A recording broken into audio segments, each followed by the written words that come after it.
옛날 옛적 대전에 한편의 푸르른 산림과 맑은 호수가 어우러진 남선공원이 있었습니다. 이곳은 오늘날 많은 사람들이 휴식을 취하고 즐거운 시간을 보내는 장소이지만 그 전에는 강력한 수호신인 호랑이가 지키는 신비로운 곳이라 전해졌습니다. 전설에 따르면 이 호랑이는 천상의 존재인 산신령이 보유하고 평화로운 남선공원을 보호하기 위해 내려보낸 존재였습니다. 사람들은 이 호랑이를 무아이라 불렀는데 이는 박하라는 없는 호랑이란 뜻으로 마을 사람들에게 해를 끼치지 않고 마을을 수호하는 착한 심성을 지녔다 하여 붙여진 이름이었습니다. 무호랑의 존재가 선명해진 것은 어느 날 큰 재앙의 징조가 마을을 덮치면서부터였습니다.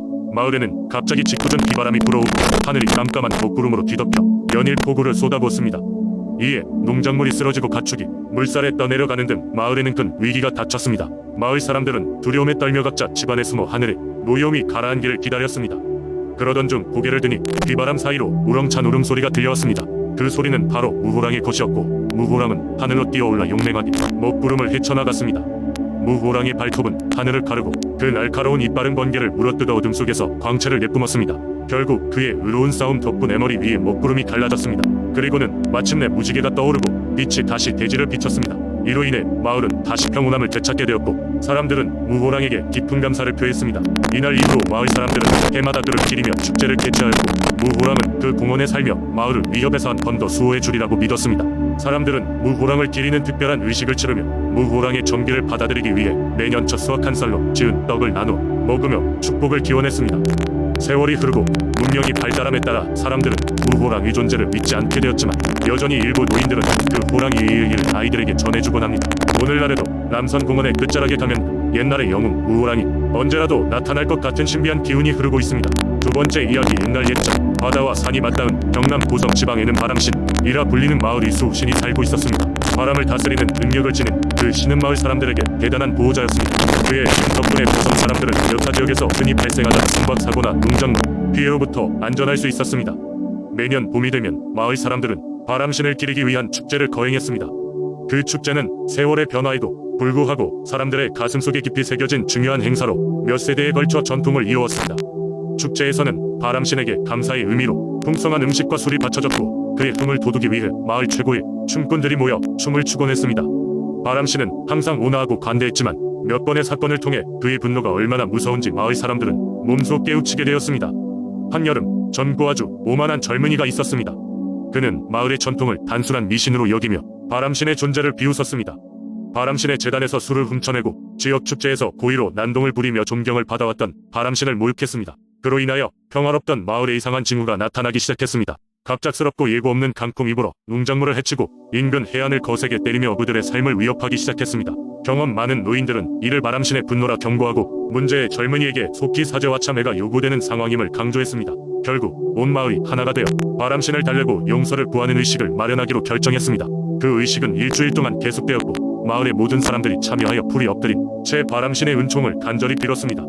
마침내 그 젊은이도 자신의 실수를 인정하고 진심으로 용서를 빌었습니다. 하늘은 이를 관대하게 받아들였습니다. 바람이 점차 잠잠해졌고 밀려오던 파도도 다시 온화해졌습니다. 그 후로 마을 사람들은 더욱 열성적으로 바람신을 섬기게 되었고 젊은이도 그 경험 이후 마을의 전통과 신앙을 중히 여기며 바람신을 지키는 수호자가 되었습니다. 이후 고성의 마을은 더 이상 이자연재해 없이 평화로운 시기를 오랫동안 즐길 수 있었습니다. 말하자면 바람신은 단순한 수호신을 넘어 고성 사람들의 마음속에 자리 잡은 경애와 지혜의 상징이었습니다. 오늘날까지도 이 전설은 지역 사회의 구전으로 전해졌으며 고성 민속신앙의 중요한 부분으로 남아있습니다. 세 번째 이야기. 옛날 옛적 울산의 한 작은 마을에 선민이라는 이름의 한 어부가 살고 있었다. 그는 바다의 은혜를 입어 생활을 이어가는 성실한 사람이었다. 그의 집은 해안 가까이에 있었고 매일 아침 일찍 배를 타고 나가 그날의 운을 시험하곤 했다. 이 마을은 섬세하고도 강한 민속신앙을 가지고 있었는데 그 중에서도 바위에 관한 전설들이 많이 전해졌고 주민들은 이를 깊숙이 믿고 있었다. 성민의 마을에는 특별한 바위가 있었다. 그 바위는 마을 인근 해안가를 따라오르는 언덕 위에 위치해 있었고 마을 사람들은 이 바위를 성민 바위라고 불렀다. 이 바위는 마치 사람의 얼굴을 닮은 모습이었으며 눈, 코, 입 등이 선명하게 새겨져 있었다. 전설에 따르면 이 바위는 자신이 선량한 사람인지 아닌지를 시험받게 될 것이라고 전해졌다. 어느 여름 유난히도 많은 폭풍이 지나갔다. 성민은 다른 어부들처럼 배에 큰 손해를 입었고 가족의 생계를 위해 더 멀리까지 나가야 했다. 어느 날 새벽 성민은 유난히도 불안한 마음으로 출항을 준비하고 있었다. 그는 출발하기 전 성민 바위 앞에서 진지하게 기도했다. 오늘도 무사히 돌아올 수 있기를, 가족들이 굶지 않기를 하고 작은 목소리로 바위에게 말하며 두 손을 모았다. 그날 성민은 예상치 못한 방향으로 배가 끌려가 강한 풍랑 속에 고립되고 말았다. 삶과 죽음의 기로에서 고군분투하던 성민은 갑자기 거대한 물결에 휘말리며 바다에 던져졌다. 그 순간 그는 어떤 강력한 힘에 의해 밀쳐졌으면 위로 올라왔다. 정신이 혼미한 가운데 그는 누군가의 목소리를 들었다. 마음이 곧은 자여, 너의 기도를 들었다. 그가 정신을 차렸을 때 자신의 배가 송두리째 떠내려가지 않도록 한 거대한 바위에 걸쳐져 있다는 것을 알게 되었다. 그 바위는 마치 성민 바위의 얼굴을 하고 있었다. 결국 그는 무사히 집으로 돌아올 수 있었고, 마을 사람들은 그의 이야기를 듣고 더욱 성민 바위를 신성시하게 되었다. 마을 사람들은 매년 그 바위 근처에서 축제를 열며 바다가 준 은혜와 성민의 용기를 기념했다. 성민은 곧 바위의 보호 아래에서 무사히 생계를 유지하며 행복한 여생을 보냈다. 입에서 입으로 전해진 그의 이야기는 마을을 찾는 사람들에게 신의 존재와 바위의 깃든 힘을 믿게 만드는 울산의 전설로 자리잡았다. 그 후로도 성민 바위는 오랜 세월을 견뎌내며 울산의 신앙적인 심장부이자 마을의 역사적인 증표로 남아있었다. 네 번째 이야기. 옛날 옛적 목포의 바닷가 마을은 늘 파란만장한 바다에 신에게 의존하며 살아갔다. 이 마을 사람들은 바다에서 그들의 생계를 꾸렸으며 바다는 그들에게 무한한 자원의 원천이기도 했지만 종종 그들의 삶을 위협하는 원인이 되기도 했다.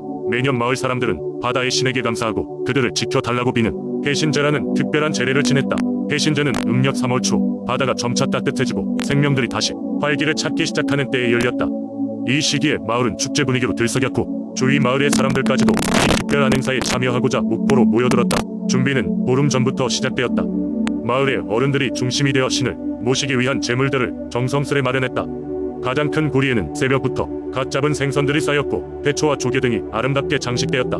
바다에 풍요로운 선물을 바치는 이 과정은 마을 아이들에게 신기한 놀이처럼 보였다. 그들은 어른들을 따라다니며 해신 재준비 과정을 지켜보았다. 드디어 해신제 당일이 되면 마을의 모든 사람들은 바닷가로 모였다. 가장 어른인 마을 유지가 정성껏 가꾸어진 제단 앞에 서서 바다의 신에게 경의를 표하고 평온과 풍요를 기원했다. 그 순간 바다에서는 은은한 파도 소리가 들려오며 바다의 신이 그 기원을 듣고 있다는 느낌을 주었다. 그 소리는 마치 바다가 숨을 쉬는 듯한 안정된 리듬으로 사람들의 마음을 어루만졌다. 그날 오후 마을의 어른들은 대나무로 만든 배를 물에 띄웠다. 그 배에는 마을 사람들이 직접 만든 작은 인형 그리고 신의 무고함을 위한 다양한 기념품이 실렸다. 이 배는 파도를 타고 멀리 흘러가면서 바다의 신에게 마을 사람들의 기원을 전달했다. 아이들은 그 배가 보이지 않은 배까지 낙지를 끼고 손을 흔들었다. 해신제가 끝나면 마을 사람들은 바다에 대한 경외심과 감사를 한층 더 느꼈다.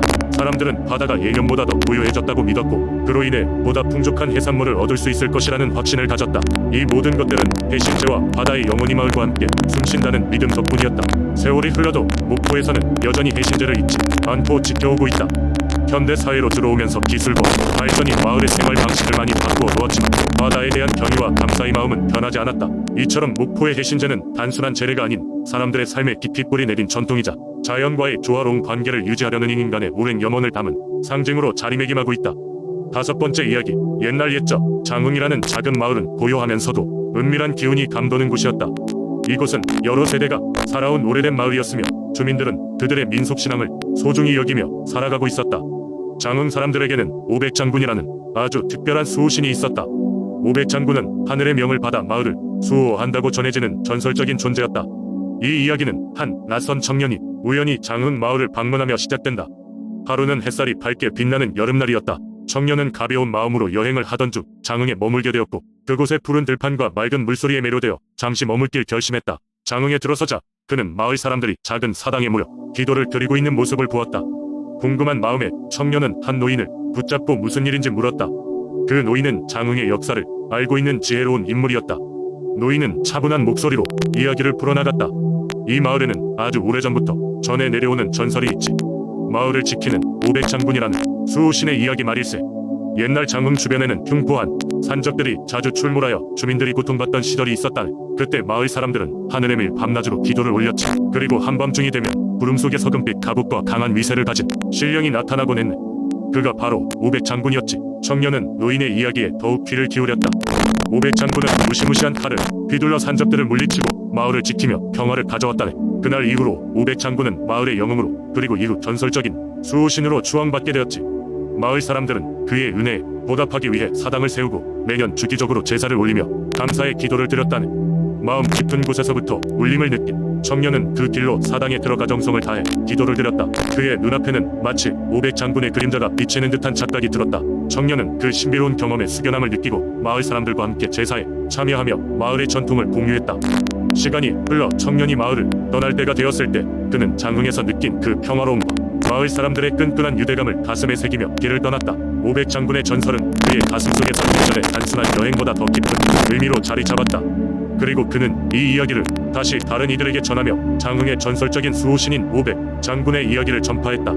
이후로도 500장군은 장흥 사람들에게 영원한 수호자로 남아 수많은 세대에 걸쳐 마을의 평화를 지켜주었다. 그의 전설은 장흥 마을의 신성한 역사와 함께 오늘날까지도 이어지고 있으며 500장군의 이야기를 들은 사람들은 그 신비로움과 아름다움에 매료되곤 한다.